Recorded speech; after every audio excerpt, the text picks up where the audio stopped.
Sound check. Testing. Sound check. Testing. And success. All right. In the land of wonderful IT kerfuffles as they are ongoing, I promise I will absolutely spend this weekend sorting out a bit more of the tech so that there's less audio issues, although at the very least the phone mobile Streamlabs thingy does seem to do somewhat decent audio for the mobile streams. But we'll sort out the camera issue as well, potentially try out some new games. And as noted in the new scheduling feature that I filled out, Sunday will be for sure I will be here at this time kind of day for AFK, at least for now. Today I'm streaming a little later than I have been for, all of my, 3 streams that I've done. But today was the first day back at the wonderful 9 to 5 grindy kind of shenanigans. So lots to do, lots to pick back up after the holiday season. Eventually, I think I'll probably end up kind of using my lunch break officially to stream. We'll see how it goes. But I would like to do a regular AFK Arena kind of dealy, or at the very least, some sort of stream dealy during that sort of evening U.S. time zone to connect with my peeps, because right now, actually, a lot of my pre-existing online friends are already well asleep, and if they're not, you absolutely should be, because it's totally late there now, even though it's just evening time here in Australia. So, without further ado, my next stream, what is it, stream 4, stream 5, something along those lines, and I'm going to keep doing these dailies and running with it. Ooh, okay. So with AFK Arena, every once in a while they drop a new hero. Looks like the new dimensional hero they announced in the latest patch update has finally dropped. She looks gorgeous. We can't yet see what she actually kind of does. I do eventually want to exchange for her, but usually they don't open that. Okay. So the exchange, we have 52 days. That feels like forever. Okay, so 52 days to save up all of these points that they're showing, which is good because I probably would be nowhere near being able to actually snag her now. Yeah, 9 out of 50. Yeah, so I'm actually about halfway there, so that's not terrible. The trick, unfortunately, is that while those top 2 blue coins are pretty easy to build up resources for, as you can see, you can only kind of do 10 bursts of them, whereas the labyrinth coins, you can do up to 50 bursts, but those are the expensivest, fanciest of said coins, so it's a bit of a pain in the ass to try to get them. Therefore, a bit of a slog before we can get to her. So hence the 52 days worth of saving before you can claim her. And then you have until 52 to 59, 7 a week to snag her once she comes out. Okay, so for now, it's just a teaser. The fascinating awesomeness that is Mulan, the Iron Magnolia. Because again, this game is kind of this cool combination of fairy tale characters, folktale characters that are sort of created essentially just for this game, and just have these beautiful, beautiful backstories associated with them that you can kind of pull up and read their stories in these beautiful sort of fairy tale books that they have created for each of the characters. And then in addition to these characters that are created just for the story, there are a handful of them. More often, they're tucked away as dimensionals, which are sort of these fancier, harder to get characters. There's only so many of them, but they're usually based off of a kind of combination of pre-existing pop culture, be that historical or lately, actually, they literally have The Witcher in here as part of a crossover promotion. But you have sort of historical characters like Joan of Arc, just launched relatively recently. Leonardo da Vinci is in here. But then you also have Merlin, who was not a historical figure, but is a very, very prominent literary figure kind of a thing. Who else do we have? I think we have the Prince of Persia, again, an earlier crossover event. King Arthur, Pendragon to go with Merlin, and you get the point. So it's this kind of neat combination, but then you have so much going on with the mythology of the 4 different factions. You have these Graveborns down here who are usually former bad guys or former good guys who are now bad guys for various reasons. The same goes for, where are they? The purples, which are Hypogeans, who are sort of the demonic faction that goes up against this white faction of sort of godlike beings. Although in the mythology, this guy, Zafrael, is actually kind of like a super asshole, and it's literally his wife is one of the purple characters because things went so bad between them. Then you have these blue ones, the light bearers, and they're sort of very sort of medieval characters, kind of usually live in castles or have something to do with castles or medieval landscapes, bounty hunters, kind of things like that. Often the story quests tend to focus on landscapes that revolve around them. You have these maulers, who it's Maulers, despite my accent butchering how that might sound. They're sort of desert creatures who are different forms of warriors. They're generally very fierce, and sort of lots of sorcerers mixed in there. Some neat combinations. Then you have wilders in the green. They're sort of the forest fairies. And there's some fun where usually there's some wilders who have there's at least Granite, this rock guy. The mythology is kind of this neat backwards thing where he used to be an elemental wilder and just it wasn't going well for him. So he was like, fuck you all in the forest. You're actually not that cool. And went to be a mauler. And I believe there's one that went the other way, but I'm forgetting who it is in the mythology. And yeah, there's some cool stuff going on in the background. I'm still not fully versed in the mythology of this because I came in like 3/4 of the way through the current launch, so I still have quite a ways to go to catch up with the players who started from the beginning. But it is exciting to dip in when new things happen. So the point of this stream, we're going to touch on some of that obviously as we go along, but the point of these daily streams is to do these quests. I do them usually on my own. I figured, you know what, why not just make this the thing that I'm sharing? Although today I may well come back with a later stream in a couple of hours and try out one of the new games that I got in the Christmas sales, because it's so beautiful that Steve and Epic and everybody are just like, you know what, here's this massive discount. So I have a lovely, exciting backlog on top of my pre-existing backlog, obviously, of new games to try. So I might try that again, something from the new pile later. But this regular thing that I want to try to do with Twitch, to meet more people, build a community, actually kind of put myself out there and not be sort of shine in the background of other streams with an occasional comment, or as my ex's former sidekick on his streams, I'm just going to be out there, be doing my own. We will see how it goes. This daily thing is to do these quests, which are these lovely long lists that resets daily, usually in the morning, my time.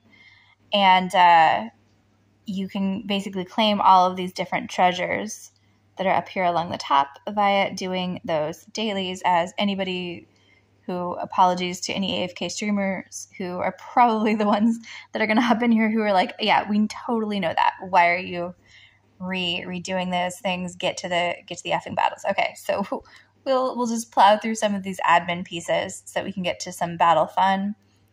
and see what we can do with my current characters at their levels, and play around with the different formations that are possible to battle through some of the areas where I'm stuck. All right, so we just did some quick admin on some of these things. Right now we're going to do stage 3440 of the main battle quest, which moves us up along this central map that's usually the back of the screen. So this kind of battle is a 3-part battle. None of my players, who are these ones on the left over here, they can only be used once across these 3 battles. So I have to make sure that my teams can hold up against whatever's opposite them. So for example, here, this character, Melusina, the Baba Yaga, essentially, is much stronger than Citrana, or I think so. I think there's some people who really, really, I think, love Citrana, but she's great to buffer Entendre here and give her an extra boost, but otherwise not super powerful. But I know what's going to happen is that Laika over here is a ranger, so she's going to come out super strong at the very beginning of the fight and massacre pretty strongly whoever's opposite her. So if I give her somebody to just pounce on an attack, that will distract a lot of what's going on for a while. Celise is going to be popping up these evil little flower things that are going to be sucking people in. Skrieth, I'm still unsure if I like him or not. I'm working on evolving him for my team just to check it out. But this enemy Skrieth, he's kind of going to cluster people. Sirius here has a kind of big AoE where he as like an evil mermaid will like rush flood everybody out there. And Gorvo here is essentially defense, which is good. Not good, but I have my guy Brutus opposite him to kind of hold each other down, because this guy Gorvo, for all that my maulers should be stronger than wilders in most cases, Gorvo versus Entendre doesn't always go as well as it could, despite the fact that she could and should just be massacring him every time. Doesn't necessarily work out. So fingers crossed, let's see how this battle rolls. So Gorvo's holding down the middle. Brutus is attacking him there. My guys have knocked out a couple of their people. Citrana is still holding on, which is pretty impressive. And there we go. Skrieth held at the end, but they totally decimated. Right, so battle 1 out of the way. Okay, so let's take a look at this team that's here. Again, they have Celise and Sirius. Lucius is tanky as well, so he's not bad opposite. I totally just said his name earlier when I was talking about him. This is the wilder that became a mauler, and now I'm totally spacing. So he's kind of a tank / mage, so that's not horrible. This guy, Lorsan, is going to do this weird energy transfer thing between 2 characters. I'm going to guess he'll probably go after this guy. He's my strongest that's in my formation, but we'll see. They're not opposite directly each other, so hopefully it won't be as interesting. Maybe we will just put what's his name in between them just in case. In the meantime, this guy's going to be super distracting with like a scarecrow thing while he sneaks behind enemy lines and sort of spy attacks everybody. And then she's going to run around behind and attack anybody who's standing still directly opposite her. So let's see what happens. And if they can take them out as is. They do have my really strong skeleton guy, Ains Al Ghul, up there. And his massive blast power often carries the game. Oh, but it did not carry the game then, because look, they've already knocked him out, leaving Alaro and Cecilia, and decimated. Okay, so that formation did not work. Before we come back to that formation, let's see if this formation is any good over here, because if it is, then we can just kind of play around just with battle 2, but if both of these are sucky, then it'll be more shifting around. So let's see what's going on. Right now, I've just moved Nara opposite here. She's going to send that grappling hook across to Skrieth. He's the only one on the enemy side who's really going to stand still, so it's best for her to snag him. This guy is health. I don't know if I super love him there, but we will give it a shot against these guys. If they can kill that little lamb out in front, Namora, my guys are probably stronger than them, but if they can't, she's going to hold on to everybody and keep them all alive for longer than I like. Okay, all 5 of mine are still going. Nara just massacred. There we go. Okay. Success. Nomura was down last, but it happened. They got them. Right. So we just have to reconfigure the second battle and mess with these guys because this current formation isn't working as is. They totally got to Ains and killed a bunch of people really quickly right up front. So in the grand scheme of things, I have 3 Maulers, and that's good because that bumps up that little stained glass thing in the corner up here. So you can see that kind of improves the attack ratings and the HP ratings if I have 3 of the same faction. However, my Maulers, the gold ones, they're not as powerful against the light bearers, but they are more powerful against the wilders. So it's a bit of a grab bag to have them here. I have 3 Maulers against 3 wilders, but also 2 light bearers. So that doesn't really help anything. It kind of evens out. Meanwhile, who do I have left that's super powerful? I can kind of move this around. Let's add in, instead of having 3 light bearers and 3 Maulers and 1 light bearer, let's maybe try splitting the difference and do 2 light bearers. And actually, let's add another sorceress and do 2-dimension. Oh, no, that changes it already. Okay, well, let's try it with 2 dimensionals, 3 Maulers, and the full stained glass window, and see what happens and who dies first. Okay, so Energy Guy has licked Granite and Alaro's Scarecrow, so that's not bad. Somebody massacres Ains really early, though. I think the Flower Power Girl, which is irritating. All right. So these guys aren't necessarily doing as much as I would like. So let's swap them out for a whole gang of light bearers. Let's put Peggy here. And Gwyneth is a ranger. She's going to shoot across. Peggy's going to bust out her team of soldiers. And they're going to hold the party line. Maybe with their powers combined, those 2 are going to shield Ains, hopefully. Meanwhile, I don't want to put Cecilia up there because she's going to run behind. I need someone against Lucius. You know what? Let's actually put Lucius against Lucius and see what happens. Okay. So there's 3 light bearers, 2 dimensionals. So therefore my stained glass window is full. And all of my attack ratings are up. And hello, Alfred. An Overlord character on the left. Overlord? I'm not familiar with Overlord. I don't know. Shit, that battle didn't work either.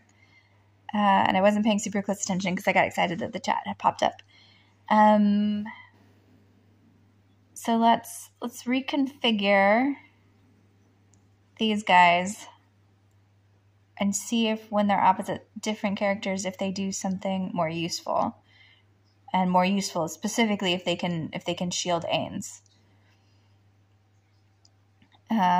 Until he can pop an AoE power, which maybe they can. Yes, success. Okay, so in moving them around, actually kind of got through. So that's fabulous. That means that chapter is complete, and that means I completed that stage. I moved across this main quest here in the front. Oh no, we don't want to do another one right now. That'll probably trigger a weekly, which is exciting. In the quests when we gather everything that we've collected at the end. Okay, so before some more battles, some quick admin to get further down. Oh, then yeah, totally it is Ain Zalgul. I did not know he was from something.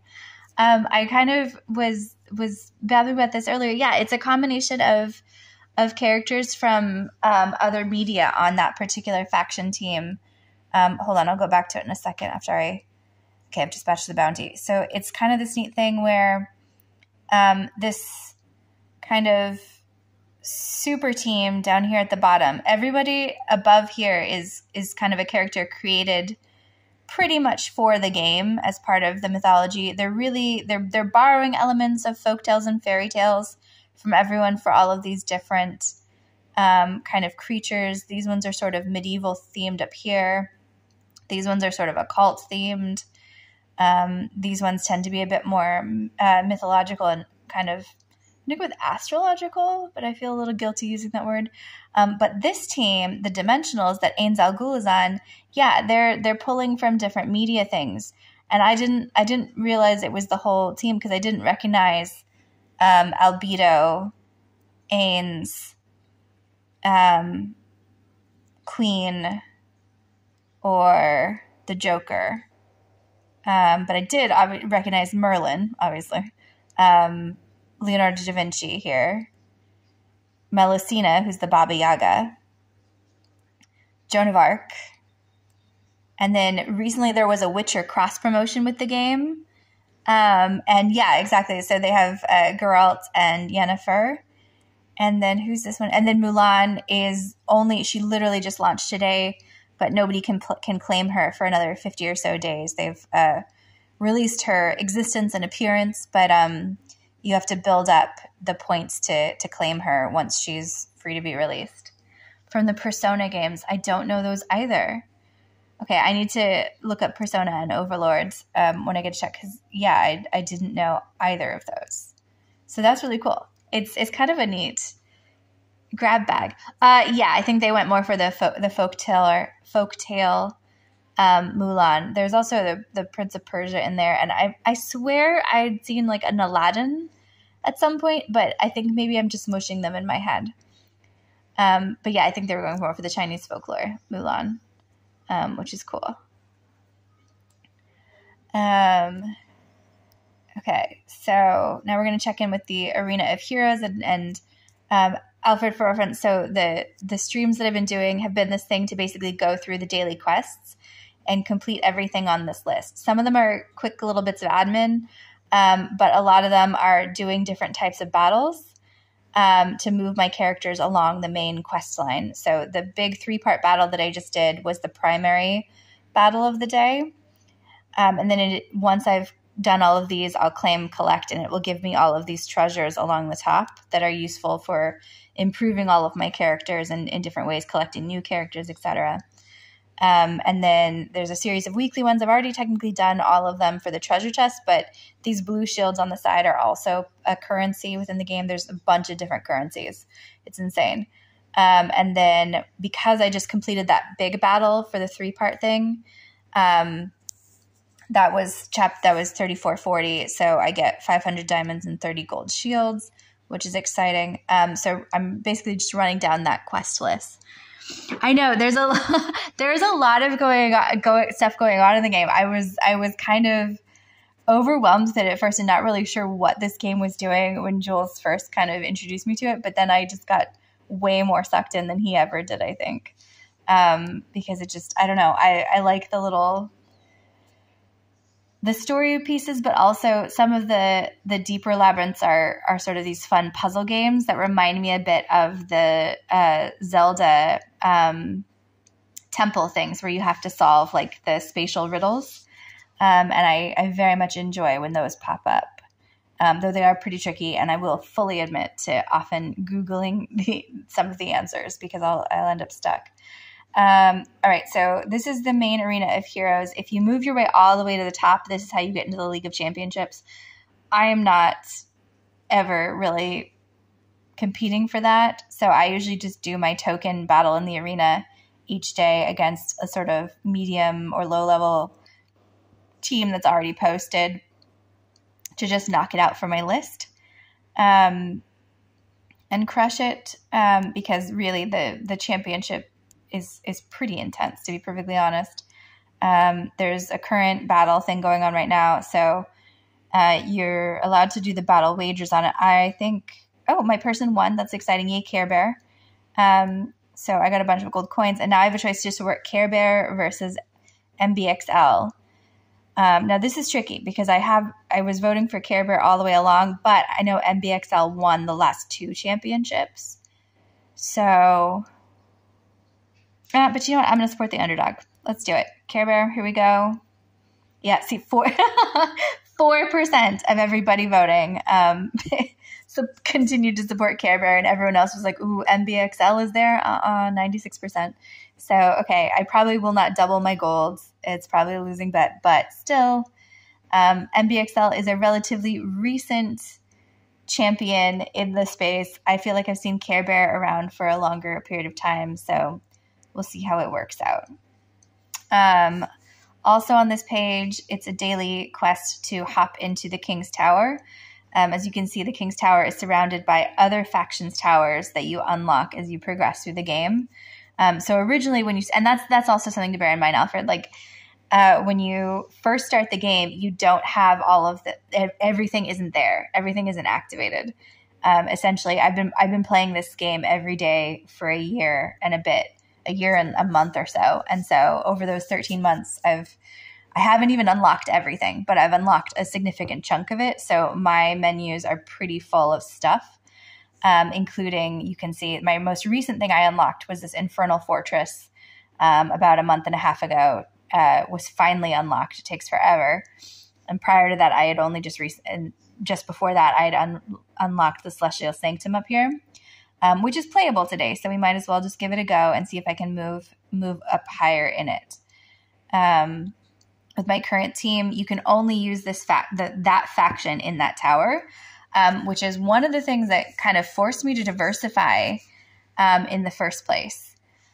Because otherwise I was totally just sticking with the Mauler faction and building up my team there, and it was really only the need to compete in the towers that first led me to do that.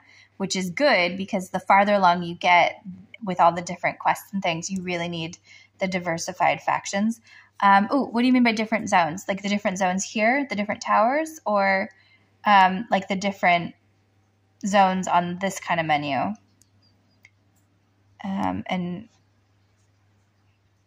in the meantime, I'm going to play playing in the King's Tower once every day is the official quest list to do item. My guys only barely beat their way to this the other day, to this level, so I don't think my team's going to win, even if I swap them around a lot. I think I probably need another level up or so before they power through, although actually they're doing pretty well. The Scorpion Lady's kind of giving Merlin a hard time down there, but as long as Entendre, I was like, as long as Entendre holds out. No, she didn't hold out, so never mind. That's their Entendre. My Entendre was dead. So yeah, as I initially thought, they weren't going to make it up the King's Tower. The tower, yeah. So each of the towers belongs to a different one of like the color codes for the factions. And everyone here has a tower except for the dimensional. So the ones that are those pop culture ones, like Ain Al Ghul, I don't have that tower yet. I'm presuming it might actually be something down here in the clouds, in the fog of war at the bottom, because that cloud thing is what used to cover the Infernal Fortress and the Celestial Sanctum. And then prior to that, even the different 4 towers for each of the primary factions surrounding the King's Tower also used to be clouds. So you essentially you unlock as you go. Though at this point, I actually don't remember what it took to unlock the factions, just that they're finally unlocked, so it'll be a fun surprise. And then yeah, in these things, each of these zones represent different types of missions. So things like the Bounty Board, the Arena of Heroes, and King's Tower are things you hop in every day and just kind of do some quick processing. The other pieces, the Thrilling Voyage is brand new, so that just kind of launched recently. Voyage of Wonders takes you to this beautiful map and usually has 3 or 4 possible quests going on around it that you can kind of dip into. Now, these are usually story quests over here.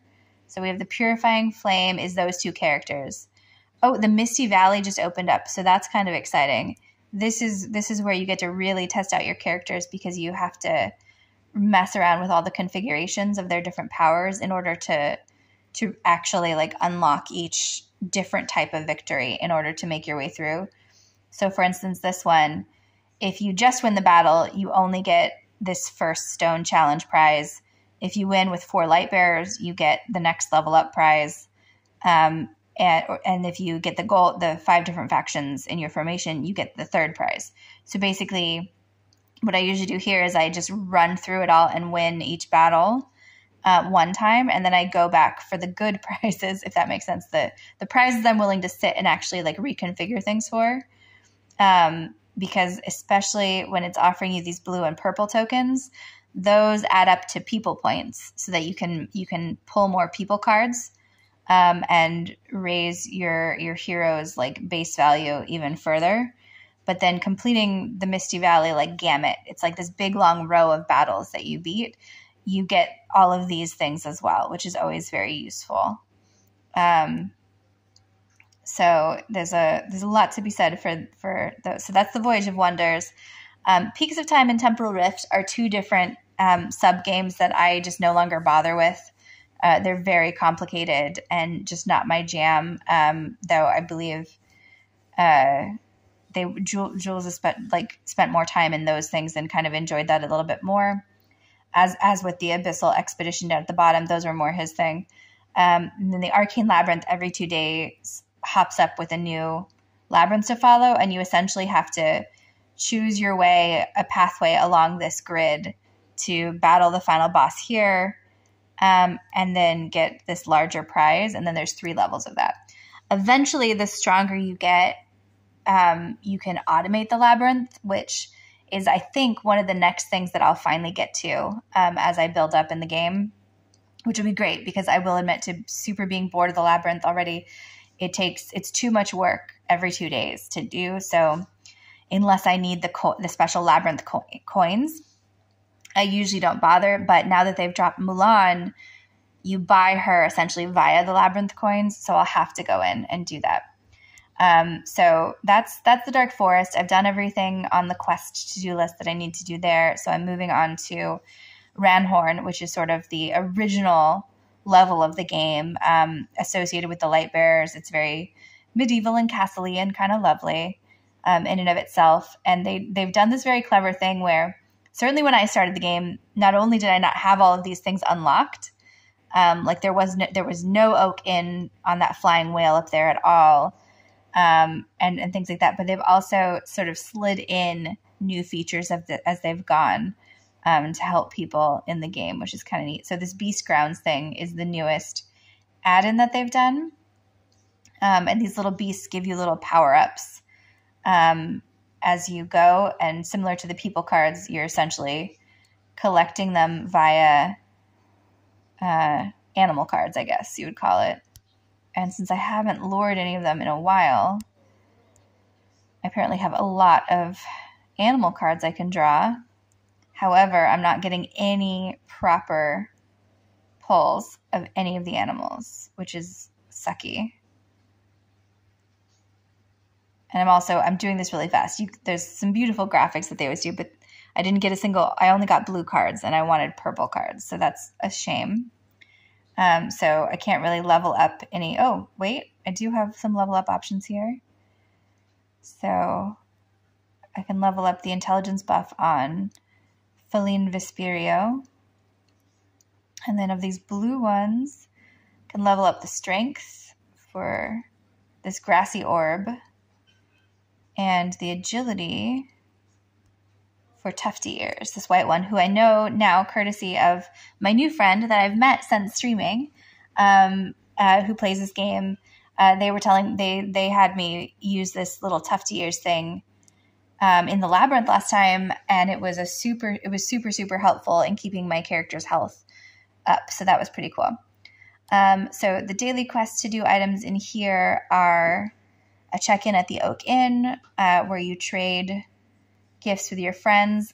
I'm now automated with this, so I don't have to do this every day, but or I don't have to like select which in-game friend I'm collecting gifts from, kind of like Pokemon Go would. It's just automated. 3 things automatically came in. These inns, each character that I've ascended to a certain level gets a little floor in here, and once they have a floor that they can collect furniture on, that furniture further increases their attack and agility and all their buffs. So lame and just weird sounding, but you actively like want to collect all of their furniture. So you can see here, Antandra, my strongest character, she has her full complement of furniture. You can see by all these red diamonds are fully in-reddened as opposed to there being empty gold ones or lesser gold ones. And since she's a mauler, she has sort of this sort of desert witchy vibe going on in the background, which is cool. And I only have 2 towers. People who played the game all the way through, like since the beginning, they not only have a tower big enough for every faction, but once you get to that point, you can reshuffle all your characters into a faction, which is kind of neat.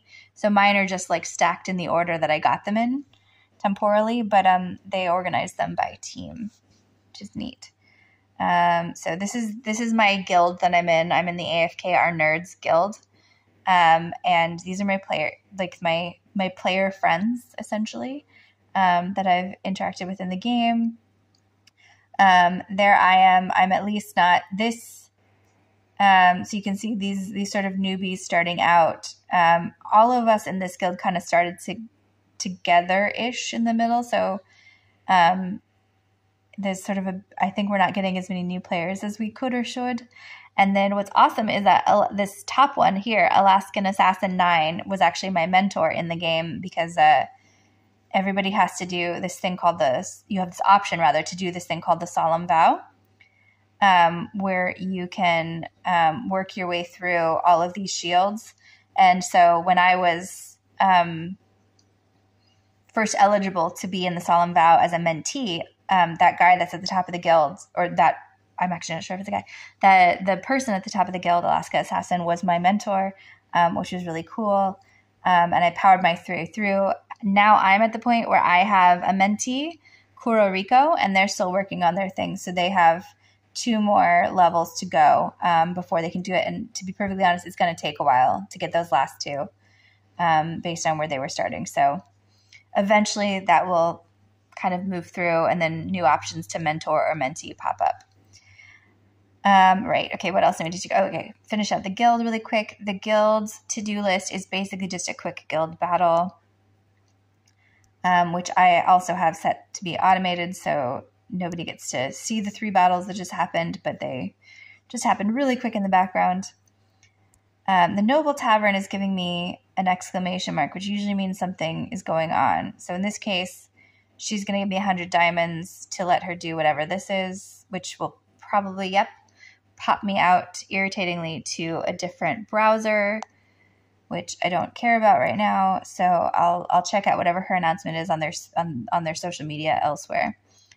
Okay, in here right now, I actually don't have enough cards, coins, or diamonds or scrolls to grab anybody. That's where you'd collect people cards from in here. Since I don't have any that I can do there, I'm going to go to the store. And in addition to the 2 daily purchases I usually make of this purple essence that levels characters up, and of these Poe coins, which let you buy furniture in the Oak Inn, I'm also going to use some of my diamonds that I do have. I don't have enough diamonds to purchase a new, like a person card shuffle, but I do have enough to grab a time emblem. And then if you get essentially 10 time emblems, you can go over here to the Temple of Time and summon 10 cards. And that's pretty much the only way in the game, bar the very, very low chance that you'll pull one at random, of getting this character. And she is gorgeous and stunning and so super powerful. And I love her, the Resurging Flame Taline. So I'm trying to ascend her to the top of the stack and make her super powerful. Okay, so I think that's a majority of the to-do list. I'm just going to collect what mail is collectible. For some reason, it won't auto let me collect these, so I'm just going to click the thing, leaving those coins there. And now let's just run through the quests and see what's left. Okay, yeah, I don't have enough points to level up a hero properly. Or to summon, I could go enhance my gear, but it's often just not worth the 10 points for that.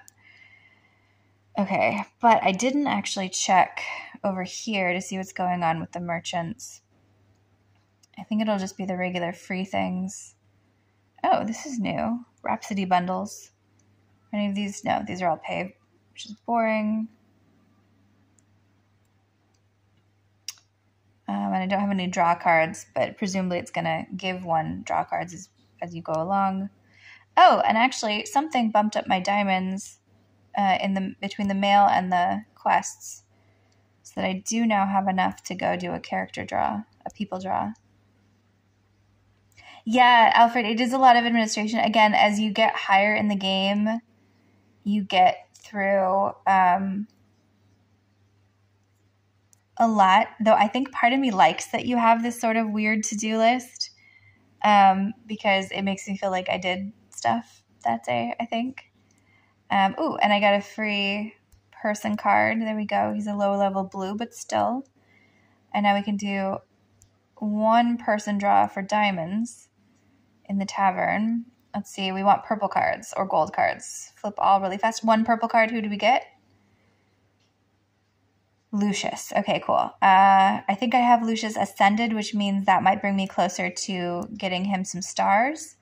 Once they have 5 stars, then they just automatically become fodder, which is kind of useful. So they can just auto-ascend them. Let's check out where Lucius is. Okay, so I didn't have another one in the bank already, so he's just here by himself. And I already have 2 stars on Lucius. So essentially, if I can get one more Lucius, 2 purples equal a gold-edged purple, and a gold-edged purple will let you give an ascended one another star. And then 5 stars maxes you out, and then you're just doing other things with them because they're as powerful as they're going to get in that particular track. So now I'm going to check the events that have come out. Puppet Master, what is this? That's a costume essentially for one of the characters. That is lame. I'll grab the costume skins when they're free, but I really don't see the point in paying for them. A prosperous quest is also new. Oh, these are okay. So this is something new that's just been added. Let's see what it is. Merchant's Adventures. There was a patch and an update. A patch yesterday, and the update came through this morning. Oh, it's kind of a story quest. I'm getting Rowan set. Rowan is a healer from the Lightbearer team, Lightbearer faction. I'm getting closer to Harmony City. I should start planning my inventory. This place is going to make me rich. All right, so this looks like I'm going to be moving him around and negotiating different pieces. One of these usually turns into him being able to do something, but that is not the case. There we go. According to Rowan's plan, he must set up his stall in Lyra first before trading in Harmony City. What does that mean? Let's see what's over here. Oh, well, it's just going to give me free stuff, so that's cool. I accept that. Grower of Wealth. Okay, and then the farther you move him along, the more points you get. So he can't go that way because there's some thorns blocking the way, but he can go up here. So let's direct him along and see what we got. Oh, okay. So see, this is a valuable first step because these relics will let... Oh, I didn't get to see what it was. What was it? Okay. Well, just... Is it in the log? Did it not even record what it was? Relics power you up, suffice it to say. Though I missed seeing what that was. So let's go talk to this guy in the tent.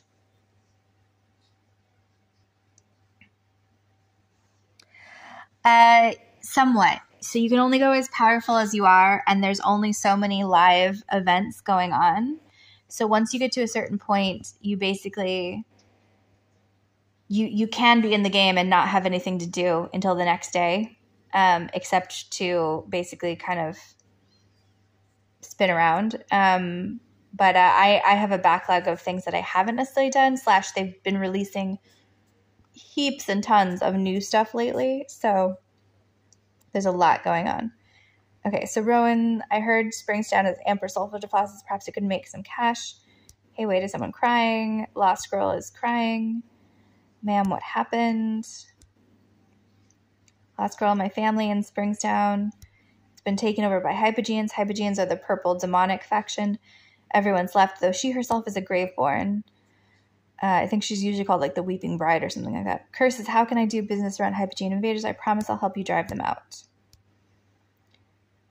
Thank you. I'll lead you there. Okay, so this I think is going to be far more complicated than I wanted to do for a quick daily.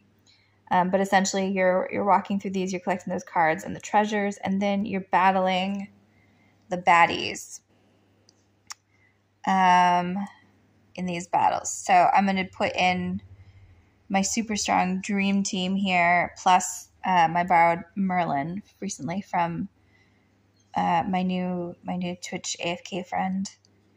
So let's see if they can take them out.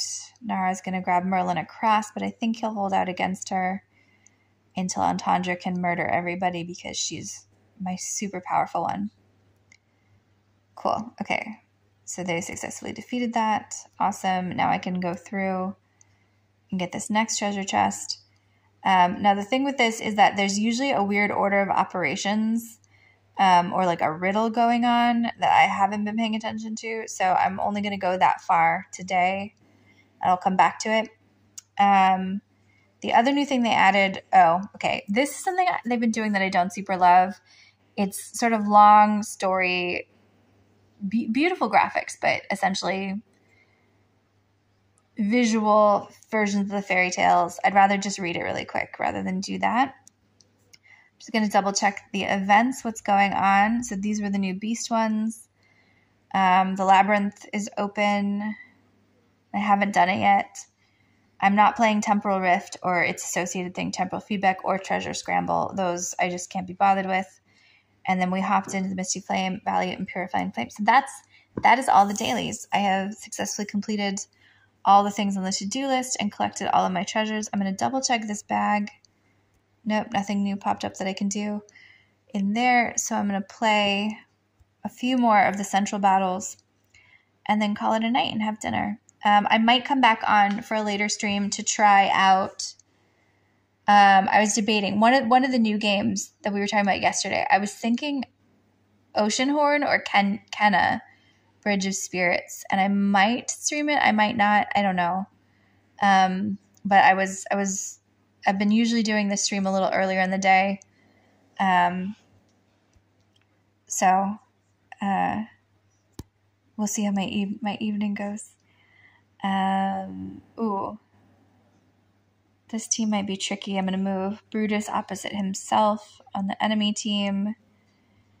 And I'm going to move Alaro is a sort of distracting scarecrow thing. And Athalia here, she immediately goes for whatever's opposite her. And if I can distract her, she won't go after Ains. And that's the important thing because he's usually the ace up he and Antandra are my aces up my sleeve, I guess. One could say. And if he can knock off there we go. That big flash of light was Ains with one of his powers, and then he just did his lesser one. And it knocks everybody on the opposing side down some health points and energy points. So ideally, I'd like to get this to the next tripart battle before I close.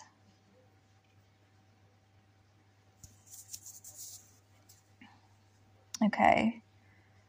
The spear thrower guy is weirdly holding out. Nope, now he's gone. Okay, everyone's good. Okay, and then here's the next tripart battle. So that's as far as I wanted to go today. So that's my AFK dailies for the day. And Alfred, thank you for hopping in and checking out this delightful mobile game, which it is a lot going on now. But when one first, it is, I don't know, I really enjoy it. Like I said, it's something that has caught my attention enough that pretty much every day for the last 13 months, I've logged in just to do some really quick pieces. Actually, even Jules and I did this Outback thing for a couple of weeks, And we basically were both so into this game that we always made sure we had a little bit of phone signal, and we used our little bit of phone signal in the outback to do our dailies to keep up in the game. That's how like weirdly you get attached to your people. And I will admit I am like weirdly attached to like my Entendre and a couple of the other characters. They are the coolest, and I am so proud of them. Entendre in particular, because you'll notice her stars up there are white. And then I have some who are orange and some who are red. But essentially you start yellow, and then you get 5 yellows, and then you can start building them towards orange and then towards red. And then only when they're at their utmost can you get them up here. And so I'm so proud of her. And yeah. And then, you know what? I was telling you about this game the other day, and I was talking about the art community for this too is really lovely. And they have a lot of competitions for fan art that are wonderful. And I would totally love to do some sort of Entendre and Taylene fan art of some kind, but future goals. In the meantime, I'm going to call it and get dinner going here, and I might be on again in a little bit. Thank you for popping in, Alfred, and I'll catch you on the flip side. Have a marvelous, marvelous day. If I can figure out how to close out Streamlabs, there we go. Have a marvelous rest of your night/morning, and goodbye to anybody else who might be watching this or the rerun. Have a great day, everyone. Bye.